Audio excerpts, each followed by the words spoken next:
நேயர்களுக்கு வணக்கம். இன்று வியாழக்கிழமை அப்படின்றதுனால திருக்குறளோடு பதிவு தான் பார்க்க போறோம். இந்த திருக்குறளோடு கதை பதிவுல இன்னைக்கு நம்ம பார்க்க இருக்கிற பதிவு என்ன அப்படின்னா, ஒரு அரசர் இருந்தாரு. பக்கத்து நாட்டுல இருந்து எல்லா நாட்டுக்கும் அவருடைய ஆட்சியில வாழணும்னு எல்லாருக்கும் ஆசை.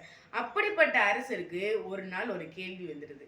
என்ன அப்படின்னா, ஒரு வந்து ஒரு ஒருத்தர்ட்ட ஒரு மூர்க்கமான ஒரு தலைக்கணமுடைய ஒருத்தர்கிட்ட நம்ம பேசும்போது அவர்கிட்ட எப்படி நம்ம கையாளுறது, அதுவே நமக்கு ரொம்ப வேண்டியப்பட்டவங்களா இல்லை மனைவியாவோ இல்லை மகனாவோ இல்லை மகளாவோ இருந்தாங்கன்னா அதெல்லாம் நம்ம எப்படி சமாளிக்கிறது, அவங்கள எப்படி நம்ம வந்து அவங்க பண்றது தப்புன்னு சொல்லாம சொல்லி காட்டுறது அப்படின்னு சொல்லி சொல்லுவாங்களே. சில சொலைவடைகள்லாம் அதே மாதிரி தான் சொல்லும். அது மாதிரி ஏதாவது இருக்கா அப்படின்னு சொல்லி அந்த அரசர் வந்து எல்லார்ட்டையும் கேள்வி எழுப்புறாரு. இது கேள்வியை ஒரு போட்டியா நடத்தணும்னு முடிவு பண்றாரு. என்ன போட்டி அப்படின்னா, 2 பேர் நிற்பாங்க. 2 பேர்ட்டையும் வந்து இங்கிட்டு ஒரு ஆள் இங்கிட்டு ஒரு ஆள் அவங்க வாதத்தை வைக்கணும்.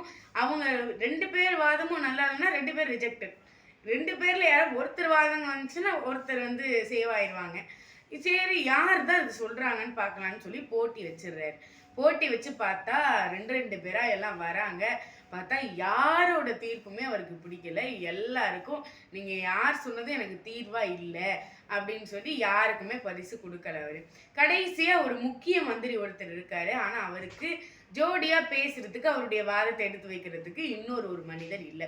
அந்த நேரத்துல தேநீர் கொண்டு வந்த ஒரு வேலைக்காரனை ஒரு பணியாளை கூப்பிட்டு, இங்க வா, வந்து நில்லு, நீ இந்த இதுல வந்து கலந்துக்கணும் அப்படின்னு சொல்லி அரசர் கட்டளையிட்டோன்னே, அரசல் கட்டளையை மீற முடியுமா அந்த நபரால?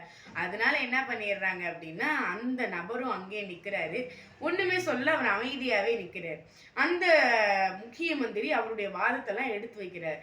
அதாவது நீங்க வந்து அவங்க கிட்ட எதிர்த்து பேசலாம், இல்லைன்னா அவங்கள அடிக்கலாம், இல்லைன்னா அவங்கள சிறை வச்சுடுவேன்னு பயமுறுத்தலாம், அந்த மாதிரிலாம் அவங்களோட இதை வந்து நீக்கிடலாம் அப்படின்னு என்னென்னமோ சொல்றாரு.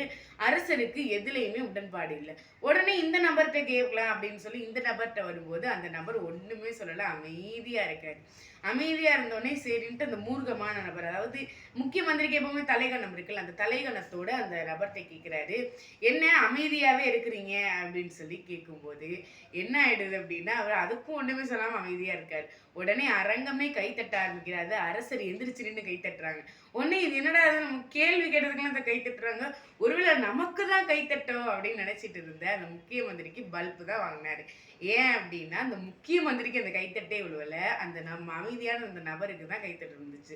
இதுக்கும் அதுக்கும் என்னமா சம்மந்தம் அப்படின்னு கேட்டீங்கன்னா, யாராவது மூர்க்கமா பேசினா நீங்க அமைதியா இருந்துருங்க அப்படின்னு சொல்றதுக்காண்டி இந்த நபர் வந்து சொன்னாரு அப்படின்ன மாதிரி அந்த இடத்துல ஆகி போயிடுச்சு. இதுதாங்க வாழ்க்கை.